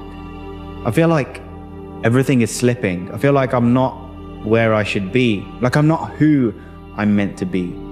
I'm seeing all these other people getting ahead and I'm here feeling like I'm running without ever really moving forwards. I'm on this continuous conveyor belt, stuck in no man's land, stuck in limbo. And I'm tired. This isn't where I was meant to be or who I was supposed to be. And the deepest feeling that I have is, why? Why am I still here? But in all of that frustration, and in the friction of that pain, a deep, dark part of me speaks and says, is that the best you've got? Have you genuinely given it your all? Did you truly go all chips in? And to be honest, to be really honest with you, a quiet, shameful voice is whispering, no, I haven't. Our society celebrates conquerors and shames surrender, but what if I told you surrender can actually be a powerful, empowering thing? What if by surrendering we actually find acceptance? And in that acceptance, we become the conquerors that we're seeking. Now, I'm not talking about giving up, let me be clear. I'm talking about the kind of surrender that is about surrendering to the process, surrendering to the work, the art of being studious, Vedic philosophy talks about this, that when a man sets aside his pride and he abandons his ego, only then can he truly begin with earnestness the journey of self-development and spiritual growth. In other words, when you reach your lowest point, we become opened to the greatest change. I'm not surprised that I am where I am, and you shouldn't be surprised you're getting the results you're getting, because what worked for you then, it's not going to work for you now. And amongst the darkness and demons of doubt, what we need to realize is that we are social machines built but also programmed to repeat patterns. And in the early days, these new patterns that we find or adopt, they bring us the excitement of new results. When you do something new, it gives you a new fix, a new result. But over time, these things decay. And it's your job to keep continually defining yourself, to abandon and then enlighten our old selves. The shedding of one shell into the next and the next and the next for lifetimes. The only constant in all of this is that things are impermanent. So don't hold on to what is. Life is like a river, and the waters that are still that you're trying to hold on to are the same waters that crash and swirl around you. So change. And if you want to win, if you want to succeed, if you want to go beyond this, the choice isn't to exit, it's to engage. You need to sit down and have an honest conversation with yourself about the kind of life you want to live, the kind of human being that you want to be, the sacrifice and investment that you are going to have to make in order to get there. And above all else, what are the things that you are going to personally get fulfillment from? So stay away from social media for a time if you need to. Focus on the goal, focus on the mission, focus on the vision. Don't chase things because you think it might mean that people rate you more. I want you to rate you more. I want you to do it for you and nobody else, because that's what real success is. That's a real like. Not the kind that you get from your feed, but the kind that you get from the beating of your own heart, your own drum. And remember, it's okay not to know or to have it all figured out. You don't need a grand map of your reality and your future. Your path, it's made by walking it. So take it one step at a time. Take it one moment at a time. Have micro goals. Sometimes in life, you can't see the light at the end of the tunnel, but you just gotta keep moving forward. And I promise you, you will come to a better place.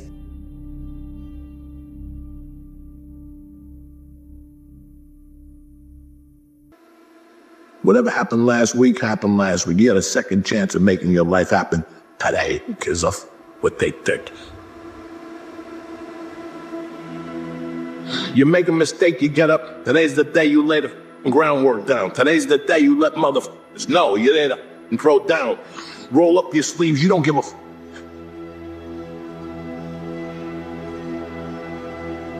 No more.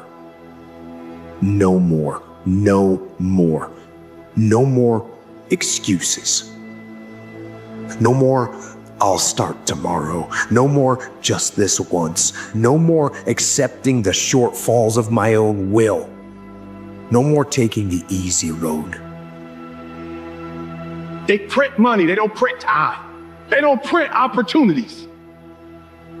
You can lose money and get it back. You can't get time back. You can't get experiences back. Worship getting your time back with your family. Average people focus on money. The great focus on time, because I can't get my time back. To win, all you have to do is overcome that moment. You see people who do big things and you automatically say, that guy's so lucky, she's so lucky. You don't know that. You're assuming that. Going to work every day for 20 years and grinding your ass off and then becoming a multimillionaire, that's not luck. That's action and reaction. Quit using the word luck, quit believing in luck, and start believing in work. Start believing in results that come from your actions. There's one thing about being in dark places. If you have the courage to stay there long enough, your eyes will start to adjust to the darkness. Your body and mind will always adjust to more suffering, to more pain. If you want to push harder, know this: your mind quits way before your body does.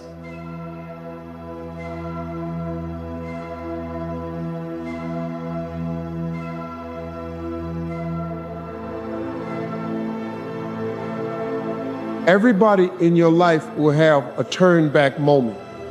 No matter who you are, you're going to have such a period in your life where it seems like it's not working. You're going to have doubts. You're going to have a lot of trials and tribulations and challenges. And everybody has what's called a turn back moment. You always have a moment in your life where the direction you're going, you will have to make a decision to keep going or you turn back. The sad thing is, the average person turns back. You don't try to build a wall. You don't set out to build a wall. You don't say, I'm gonna build the biggest, baddest, greatest wall that's ever been built. You don't start there. You say, I'm gonna lay this brick as perfectly as a brick can be laid. There will not be one brick on the face of the earth that's gonna be laid better than this brick that I'm gonna lay. And you do that every single day to soon you have a wall.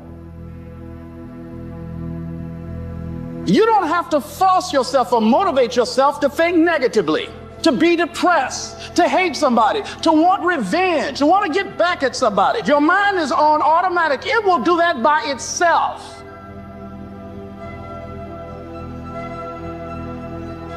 No more bowing down to whatever unhealthy or unproductive thoughts float through my mind.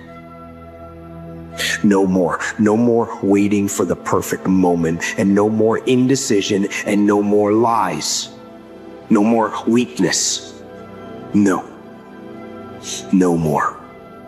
Now is the time for strength. And through strength and through will and through unwavering discipline, I will become what I want to be. I will become who I want to be. And then, and only then, will I rest and say, no more.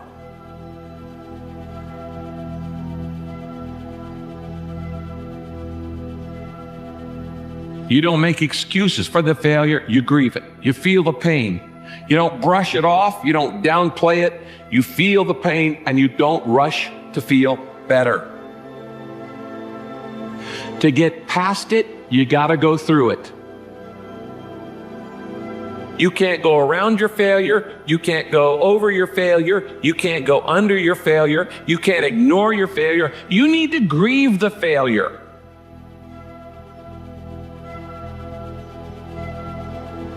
I want you to take the craziest dream you ever had. That dream that you were too embarrassed to tell anyone about.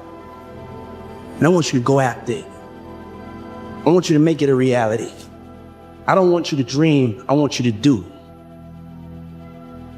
Or I was gonna make a decision to step out of the darkness. You see, when you're in that darkness, you wanna sit there and wait for the light to come. When you're in that darkness, it feels uncomfortable, but you can't wait and sit in that darkness. The only way out is to step forward, to face your fears, to become your own light. But momentum requires you always do the next thing to keep the momentum going. And the reason you get yourself in a passionate place is so that you change your life, and the only thing that changes your life is making a decision. So while you're in this passionate state, that's where you make decisions. And my personal question to you is, why not you? You've got the brains, you can make decisions, you can study the plan, you can change your life, you can grow immensely in the next few years, you can make your dreams come true. people who win figure out reasons why they're going to make it. They understand that that's all fucking noise. The first way to get focus is to find purpose. The way to find purpose is you must identify what it is that you have to be purposeful in.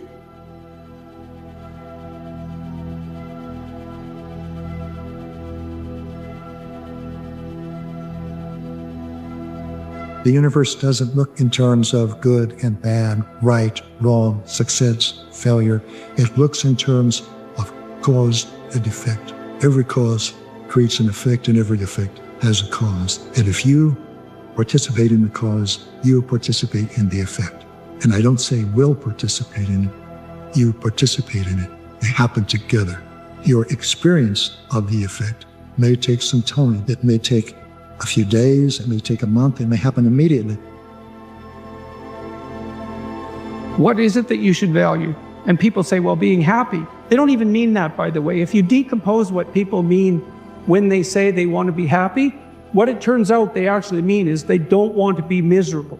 They're way more concerned with avoiding suffering than they are with pursuing, enthusiastic, positive emotion. So even the statement, I want to be happy, is actually not an accurate reflection of what it is that you want. What happens with human beings is every thought has a frequency. Every thought produces a chemical. So if you keep obsessing about your lack of finances, your lack of time, your lack of energy, you're taking thought, it's producing a frequency, and that frequency in the form of chemistry is storing that thought emotionally right in your second center. You feel guilty, you feel unhappy. The moment you feel unhappy, then you generate more thoughts equal to that feeling, which makes more chemicals, and you keep taking energy from the brain and storing it in the body. If you react to people in your life and you feel anger, frustration, whatever it is, drawing from this field, this electromagnetic field, you're tapping that resource and you're making chemistry out of it, and the field shrinks. So now, by doing that and living in survivor, the body no longer is a magnet. Every ideal is a judge, and that makes perfect sense because an ideal is something to which you aspire, and the gap between you and that ideal, if it's your ideal, is felt as judgment. And so that's one of the reasons people are very afraid to have an ideal. That's why I wrote, do not hide things in the fog. It's like, well, you should lay out an ideal. You should pursue an ideal. Why wouldn't you? Well, when you make your ideal explicit, it turns into your judge. Well, then you can listen to that judge and move forward and transform. Discipline with desire is easy. Discipline isn't that hard if you have real desire. I mean, if you want something bad enough, the discipline's not too difficult. I think discipline without desire is very difficult. Do what is meaningful, not what is expedient. Because meaning is an instinct. And meaning is the instinct that guides you in life across the totality of life, right? What's expedient, that's what you might want to do right now in an impulsive sense, right? Because you're driven forward by, anger or anxiety or frustration or disappointment or despair, some sort of one-eyed motivational monster that's got you in its grip that really isn't considering everything at once. And the instinct for meaning seems to be a consequence of the integration of all of those underlying motivations and emotions with social being, and then the manifestation of something like the proper pathway forward.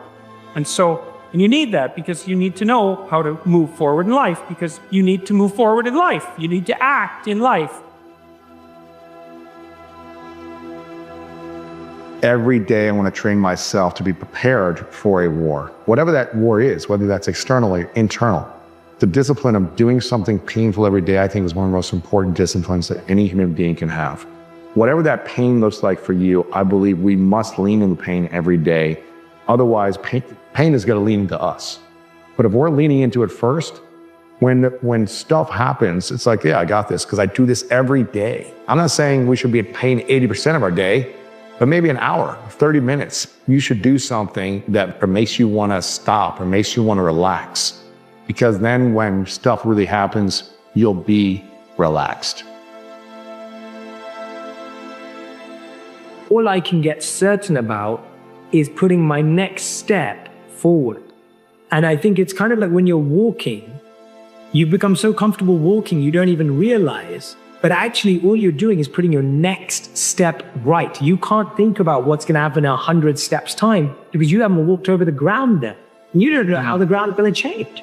So for me, the mindset is, how do I just place this next step? Not perfectly, but how do I place this next step with my best intention, process, and habits possible? And what does that require? That requires me to be connected internally to my internal guide. And what does that require? It requires me to find that stillness and space so that I can actually listen. There's the insistence upon action as of primary import. We're not fundamentally creatures who passively perceive the objective world. That's not the goal of our perceptual systems. It's not the goal of our memory. The reason that you have memories isn't to remember the past. The reason you have memories is so that if something bad happened to you in the past, you can figure out what it was that was bad, and you can figure out why it happened, and then you can not do it again in the future, right? It's very practical. And it's the same on the positive end of the spectrum. If good things happen to you in the past, then conceivably duplicating whatever you did to get those good things to happen could have them happen again in the future. So it's practical memory, and it's oriented towards action, and it's oriented towards like the quality of your life. I think the parameter, the principle, the value, the ethic that actually helps us continue with perseverance and patience is hope. Hope is that one element that can keep us going. The worst thing to happen in life is to lose hope and be hopeless. So if you're sitting there waiting for our turn to come, hope against hope. One day, I will also have my time and my place. When, how, we do not know, because these are factors that are completely beyond our control. Self-mastery. Power begins from within. If you're aware of who you are, if you're aware of what you're good at, what you're not good at, if you're able to see how emotions kind of govern your life, if you can learn what your weaknesses are and how to control them, you can't ever get complete control, but awareness is almost enough. Slowly through this process of knowing who you are and understanding other people and how they operate so you don't make stupid mistakes in life, you can increase that little tiny margin more and more and more, and you will be a person of power. We're trying so hard in our lives to fit in. We try to fit into certain groups, certain frats, certain sororities, among certain friends. Yet the people we idolize are the ones that stand out. But when you're prepared, there is no fear. There is no fear of failure. Because even if you've walked out of something and you feel like you failed at it, your preparation is so strong that you're going to take that failure and turn it into the outcome you desire. And most people stop at failure. We've all failed at things. I'm going to continue to fail at stuff. It's the most powerful tool you can use, but it all depends on how you use it. A scalpel in the hands of an individual, it can do unbelievable damage. In the hands of a professional, of a doctor, it saves lives. So it's the same thing with failure. It's how you use it. It's that drive inside of you. It's what we talk about, the dark side. The dark side is filled with failure, but it's the fuel that burns you like something that's never burned inside you before. And on some days, you gotta just listen to your soul. And you got to say, I'm going to leap. I'm going to get to the edge. Most people are at the edge, and you're standing at the edge and you're watching everyone else fly. That's Pimp My Ride, Watch My Crib, all this stuff. You know, watching people's lives on Facebook. You're at the edge, watching someone else live, wondering what it's going to be like when you jump without ever jumping. And I'm just here to tell you, jump. Because only three things can happen. You're either going to jump and fly, or you're going to jump and fall on something soft, or you're going to fall down hard. Either way, you're going to get back up. You already know you got what it takes to get back up. Your greatest fear is not that you will fall. Your greatest fear is that you will live a full life and never fly, that you never leaped. You're not afraid of dying. You're afraid of dying before the world sees who you really are, before they really get your fingerprint, before they really get your contribution, before they really feel you. That's what you don't want to happen. You don't want to leave this place without us knowing you were here. There's a process. The process begins by first knowing what you really love. And believe me, a lot of people have no self-awareness. They don't even really know what it is that they were meant to do in life. They loved music when they were a kid, but then they got into law or whatever because of their parents, and then they don't know who they are anymore. Well, do I really like music? You got to go through that process first of figuring out what it is that really connects to you in a deep, visceral way, what you loved when you were a kid, what still excites you. Once you go through that and you understand it and you've got some clarity about it, okay, how do I incorporate that in my life? What makes people different is a flip in their fucking mindset. All those things that happen to you in your life, all those bad things, all those things that you blame other people for, they're now yours to own. You got to figure out a way to reprogram your mind to get outside the box. And a lot of people will listen to this and they'll be motivated. They'll be fired up. They'll be so fired up it's not even funny. Motivation is just kindling. It starts the fire. But that kindling, once one raindrop hits that little kindling, it's burnt out. But it has to be something that's deep down inside. So motivation is like this. If you're married and your wife is okay and your bills are paid and the kids are good and the dog's good, if everything is good, you can find some motivation. Because while your life is happy, it's that motherfucker that wakes up in the sewer every fucking day, has nothing to fucking go home to, has nothing. Bills aren't paid, doesn't know when the fucking next meal's coming, doesn't know shit, and still says, fuck it. I am going to do what I have to do to get to where the fuck I have to go. That's the difference between motivation and drive, and then soon, obsession.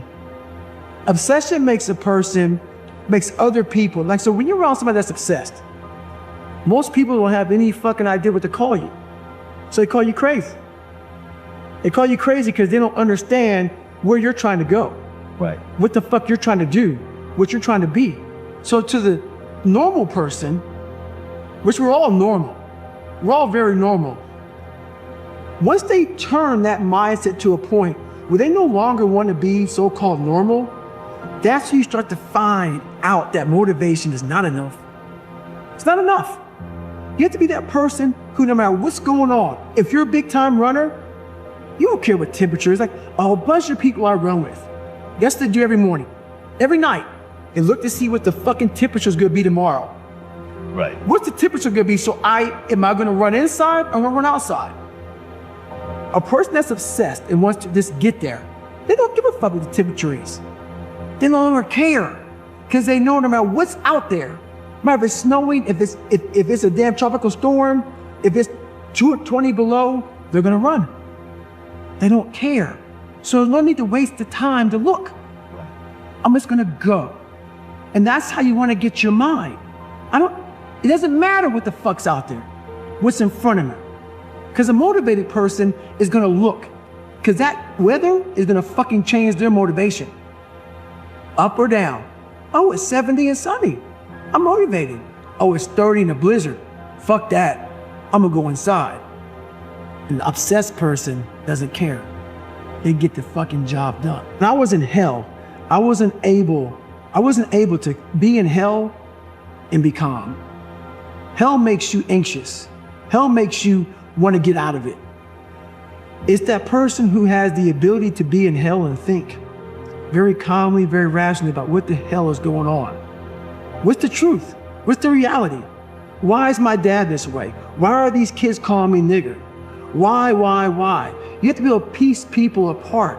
Take it down, dissect it, and see what's going on.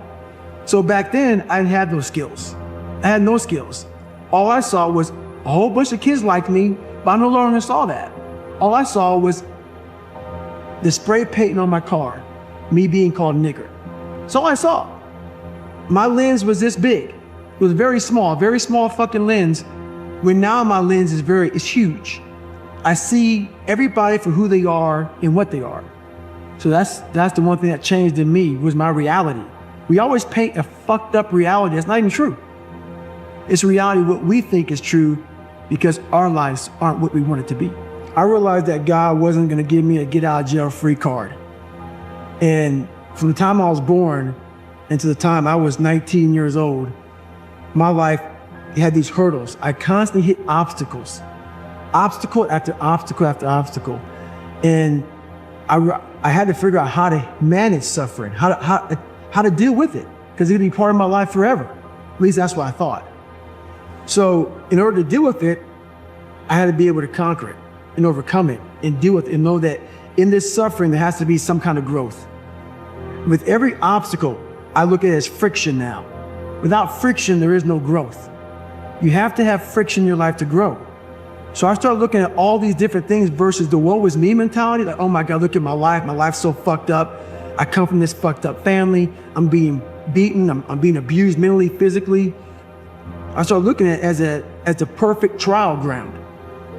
So I had to flip it upside down and say, okay, I'm suffering tremendously, mentally. Use this to your advantage versus your disadvantage. So that's what I did. Versus looking at it as like, oh my God, woe is me, I'm never gonna get out of here. I looked at it as, okay, hang on a second. If I can overcome this, if I can find some power in this, some way to get through this, that right there will be the fuel for the rest of my life. And so I found great strength in suffering. Great strength in it because why? Through all of that, it started to callous my mind over the victim's mentality. You have to recognize what you've gone through. And that right there gave me pride. I realized that very few people could turn upside down what I did. I was able to turn upside down every negative thing in my life. Everything, and use it for power.